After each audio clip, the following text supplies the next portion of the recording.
Hello, dear students. Myself Gaurav Kumar. I hope you all are doing well.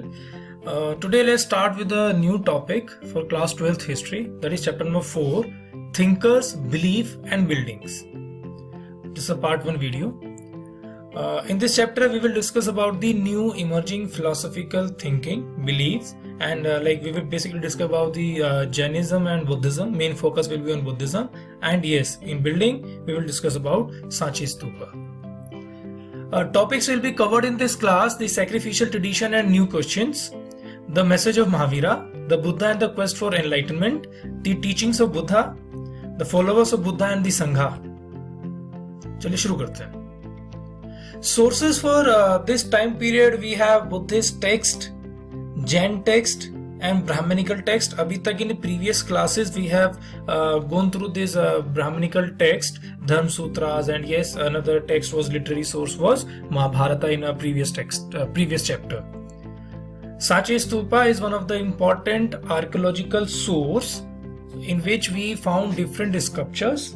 Basically, in this chapter we will read about philosophers and their attempt to understand the world they inhabited. We will also see how their ideas were compiled as oral and written traditions, as well as expressed in architecture and sculpture. This architecture and sculpture is basically Sanchi Stupa. During this period, pre-existing sacrificial tradition was there in the existence. This period is we are talking about like between from 600 BCE to 600 CE. तो pre existing sacrificial traditions का मतलब क्या है कि उस time period की बात करता है जो इससे पहले था. इससे पहले कौन सा टाइम पीरियड था? Vedic culture. Vedic culture is basically divided into two parts, early Vedic and later Vedic. First part जो होता है हमारा अर्ली वैदिक का, that is basically from 1500 BCE to 1000 BCE and the later Vedic is 1000 BCE to 500 BCE. तो प्री एग्जिस्टिंग सैक्रिफिशियल ट्रेडिशन जो थे वो वैदिक पीरियड में या वेदों के अंदर हमें मिलते हैं. अब सैक्रिफिशियल ट्रेडिशन क्या है? ये बात करते हैं यज्ञ की. तो वैदिक लिटरेचर जो है उसमें there are lots of examples of like sacrifice और yajna, specially with reference to और in the favour of the deities, specially Agni, Indra and सोम. फिर बाद में धीरे धीरे जाते जाते लेटर वैदिक के टाइम पे हमें राजसूय यज्ञ और अश्वमेध यज्ञ के एग्जाम्पल भी मिलते हैं. ठीक है. अब इस टाइम पे इन जो सैक्रिफिशियल ट्रेडिशन था इन पर क्वेश्चन मार्क उठाना शुरू कर दिया गया था. खासकर इस टाइम पे उपनिषद जो लिखे गए थे. उपनिषद क्या है? Upanishad they were another example of like Hindu religious text और you can say philosophical text who talks about the atma, paramatma, जीवन के रहस्य, मीनिंग ऑफ लाइफ, इन बारे में बात करते थे. तो उपनिषद से पता चला कि इस टाइम जो लोग थे they are very much curious about the questions of rebirth. वो ये जानना चाहते थे कि जो हमारा रीबर्थ है, जो हमारा पुनर्जन्म हो रहा है, तो क्या वो हमारे पुराने कर्मों के आधार पर होता है क्या? पुराने जन्म में, पिछले जन्म के आधार पर. तो वर्तमान महावीर गौतम बुद्ध जो थे उन्होंने वेदों की अथॉरिटी पर, सैक्रिफिशियल ट्रेडिशन पर क्वेश्चन मार्क लगाना शुरू करते हैं, क्योंकि वेद जो है वो सारी चीजों को क्या करते हैं? जन्म से आधारित मानते हैं और पिछले जन्म के आधार पर इनको रोटेट करने की कोशिश करते हैं. जबकि वर्तमान महावीर और Gautam Buddha both they have a different aspect regarding life. According to them it is basically based on the karma. Now let's see the message of Mahavira. Basic philosophy of Jainism was in existence in North India before the coming of Vardhaman Mahavir. Vardhaman Mahavir was 24th तीर्थंकर of Jain philosophy. उनसे पहले जो 23 तीर्थंकर जो थे वो और existence में आ चुके थे. तो इससे क्लियर होता है कि उनसे पहले भी जैन फिलॉसफी जो थी वो एग्जिस्टेंस में थी. अब तीर्थंकर क्या है? तीर्थंकर वर those who guide man and women across the river of existence, कि हमें कैसे मुक्ति प्राप्त करनी है, इस समाज में जो हम हैं उससे कैसे हम पार पा सकते हैं. वो तीर्थंकर जो है उस चीज में आदमी को गाइड करता है. जो अब हम जैन फिलोसफी की अगर बात करें तो जैन फिलोसफी का ये मानना था that entire world is animist. Animist मतलब प्राणवान, सब में जान है, जीवन है, चाहे वो पत्थर हो, पहाड़ हो, पेड़ हो, नदी, जल, एवरीथिंग, ऑल आर एनिमिस्ट. सब प्राणवान है, सबके अंदर जीवन है. ठीक है.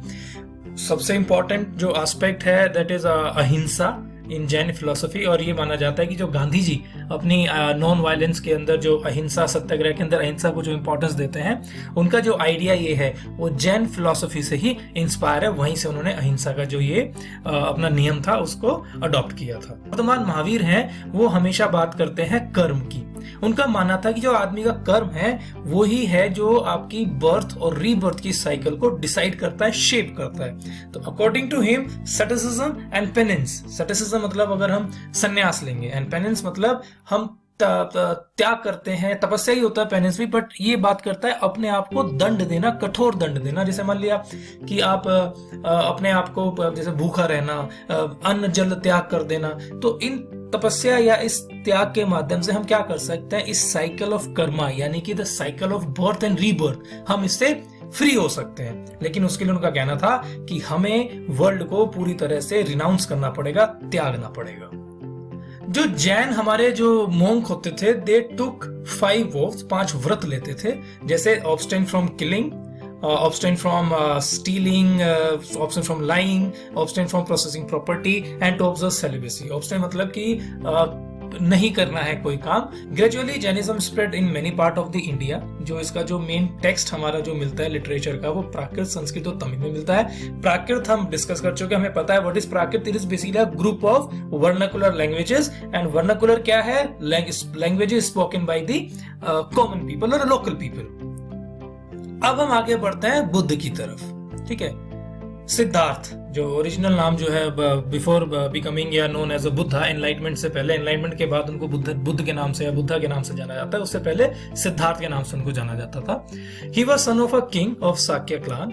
उनका जो पूरा जीवन था वो एकदम से बहुत अच्छी तरह सुख के साथ एक महल की 4 दीवारी के अंदर पालन पोषण किया गया था। उसके बाद वो जीवन में पहली बार अपनी यात्रा पे लिखते हैं बाहर की दुनिया को देखने के लिए, और it was not like, it was very different और अ जर्नी वो चेंज हिज लाइफ कंप्लीटली। अपने इस जर्नी में रास्ते में वो कुछ दृश्य देखते हैं, एक ओल्ड मैन, अ सिक मैन, अ कॉर्प्स मतलब dead body, human being, dead human being, and a homeless mendicant. Mendicant मतलब अ सन्यासी जो अपना जीवन बेगिंग या भिक्षा मांगकर जो अपना जीवन चलाता है। तो इन जब चारों लोगों को उन्होंने देखा तो उन्हें लगा कि ये जीवन तो बड़ा दुख भरा हुआ है। The last one, the mendicant जो सन्यासी था, उसको देखकर ही found a kind of a joy and a peace on his face.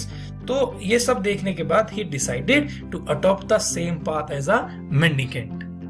तो he left house and he explored several paths to attain the enlightenment, and finally he attained enlightenment. Enlightenment मतलब कि उनको सत्य की प्राप्ति हो गई। After the attainment of enlightenment, he came to be known as Buddha. Buddha के नाम से उनको जाना जाने लगा, और उसके बाद उन्होंने अपना पूरा जीवन धर्म और बुद्धिस्ट टेक्स्ट के अनुसार जो बुद्धिस्ट लैंग्वेज है उसमें उसको बोलते हैं धम्मा, धम्मा को बढ़ाने में, टीच करने में और लोगों को समझाने में ही अपना पूरा जीवन जो है उन्होंने आगे इसको दिया। इस कार्य में उन्होंने अपने आप को आगे लगाया। अब बात करते हैं teachings of Buddha. We construct all the teachings of Buddha with the help of some stories given in the Sutta Pitaka, एक जो लिटरेचर है, एक बुक है जो बुद्धिज्म की। जो जितने भी हमारे बुद्धिस्ट टेक्स्ट हैं ज्यादातर, specially Sutta Pitaka, they talk about the miraculous and supernatural powers of Buddha, but he mainly tried to convince people through reasons and persuasion. Logic के through he tried to convince the people, not on basis of his miraculous और supernatural power. इसके बहुत सारे example हमें मिल जाते हैं। जैसे इसमें एक एग्जाम्पल है कि एक फीमेल, एक वुमेन होती है, उसका बच्चा मर जाता है, तो बुद्ध उसको अपनी जादुई शक्ति या अलौकिक शक्ति से जिंदा नहीं करते हैं, बल्कि ये समझाने की कोशिश करते हैं कि जो डेथ है it is a inevitable truth, इसको आप कभी खत्म नहीं कर, इसको किससे कभी बच नहीं सकते हैं। तो इस तरीके से वो रीजंस और लॉजिक के थ्रू लोगों को समझाने की कोशिश करते थे। अब हम बुद्ध फिलोसफी या बुद्धिस्ट फिलोसफी की कुछ बात करते हैं जो गौतम बुद्ध ने दिया था। उनका मानना था world is transient, short time, Anika. मतलब क्या है कि वर्ल्ड जो है वो ट्रांसमिट होता रहता है, वो कभी एक जैसा नहीं होता, एक समान नहीं होता, एक जगह रुकता नहीं है, ट्रांजिएंट होता रहता है। It is also soulless, that is name given as anatta. Sorrow, दुख जो है वो ह्यूमन एग्जिस्टेंस का एक अंदरूनी भाग है, वो हमेशा इंसान के साथ रहता है, लेकिन ह्यूमन बीइंग इन सब जो मोह माया के जो बंधन है इनसे ऊपर उठ सकता है। यहाँ पर उन्होंने जो बात की है सबसे जरूरी वो है मॉडरेशन, जिसको हम हिंदी में बोलते हैं मध्यम मार्ग, between severe penance and self indulgence. मतलब क्या हुआ कि जब जैनिज्म जो है वो बात करता है एक बहुत ही ज्यादा प्यूनेंस और संन्यास और त्याग की, अपने आप को कठोर दंड देने की, यहाँ पर जैनिज्म जो बुद्धिज्म जो है या बुद्धा जो है वो बात करता है मॉडरेशन की, मध्यम मार्ग की, कि आप तपस्या भी कीजिए और मतलब ज्यादा ना तो आप ज्यादा कठोर तपस्या कीजिए और ना ही आप ज्यादा मोह माया के बंधनों में या सांसारिक जीवन के अंदर उलझिए, दोनों के बीच का मध्यम बैलेंस बना के चलिए। तो आप इस जो आपका कर्म या जो एग्जिस्टेंस है, बर्थ रीबर्थ है, इससे आप दूर रह सकते हैं, जिसे उन्होंने बाद में निबन या निर्वाण का नाम दिया। जो अर्लीस्ट फॉर्म थी बुद्धिज्म की, उसमें भगवान का होना या होना इट वाज इररिलेवेंट, उसके बारे में कोई बात नहीं कही गई। बुद्धा के according social world is a creation of human, not of divine origin. Yes, human being ने किया, तो इसीलिए ही always advise kings and grihapatis to be human and ethical toward the people. He emphasized on the individual agency, की एक आदमी जो है व्यक्तिगत रूप से सही कार्य कर निबन पर जो है वो प्राप्त कर सकता है। निबन मतलब निर्वाण प्राप्त कर सकता है। निर्वाणा जो कि end of cycle of birth and suffering, birth and rebirth, जो भी हमने पिछले स्लाइड में भी बात की है। निब्बन जो है this is the ultimate goal of spiritual goal of Buddhism. Followers of Buddha, जो फॉलोवर्स थे बुद्धा के, उन्होंने मिलकर एक जो मॉन्क थे जितने भी, उन्होंने एक ऑर्गेनाइजेशन बनाया जिसको हम संघ कहते हैं। उसमें जो रहने वाले मॉन्क थे वो भिक्खूज या भिक्षुस उनको कहा गया। भिक्षु इसलिए क्योंकि वो मांग कर ही जो थे वो खाना खाया करते थे, अपना दिनचर्या चलाया करते थे। Earliest only men were allowed in sangha, but later on women were also allowed. This was basically done by on the suggestion of Ananda, जो कि बहुत ही प्रिय शिष्य थे बुद्ध के। महाप्रजापति गौतमी बुद्धास फोस्टर मदर, मतलब उपमाता जो थी, he was the first bhikkhunis. और भिकुनीज को बाद में जो संज्ञा दी गई, जो नाम दिया गया, इट वाज थेरी। थेरी मतलब वो वुमेन होती है जो निर्वाण प्राप्त कर चुकी होती हैं, respected women who have attained liberation. In sangha all were equal, king हो, गृहपति हो, वर्कर हो, स्लेव्स हो, कोई भी हो, वो सब बराबर थे। और यही एक कारण था कि बुद्धिज्म जो था वो इतने ज्यादा बड़े पैमाने पर इंडिया के अंदर फैला, क्योंकि उसने जितने भी सोशल जो बाकी एग्जिस्टेंस और इस टाइम पे जो बाकी डिफरेंट सोसाइटी में या सोशल क्लास में भेदभाव जो चल रहा था उसको उन्होंने खत्म कर दिया था। इसीलिए लोग इस तरह ज्यादा आकर्षित होते थे।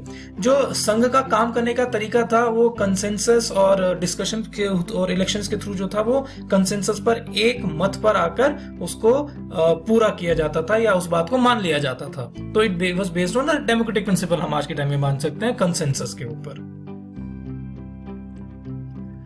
बुद्धिज्म ग्रू रैपिडली, जैसे हमने बताया कि Buddhism gave importance to the conduct and values rather than the claims based on birth, ये हम अभी बात कर चुके हैं पहले। It appeal to many people who were dissatisfied with the existing religious practices and ongoing social changes, जो इस समय चल रहा था उससे सेटिस्फाई नहीं थे, तो they see a hope in Buddhism. It emphasize on metta, fellow being, and the karuna, compassion, अपने फेलो बीइंग के लिए जो है करुणा और कंपैशन होना चाहिए। So dear students, these are the some questions for the assignment. Kindly go through them. और यहीं आज की वीडियो में हम यहीं तक कवर करेंगे। बाकी जो रिमेनिंग पार्ट है that will be done in the next video. Thank you.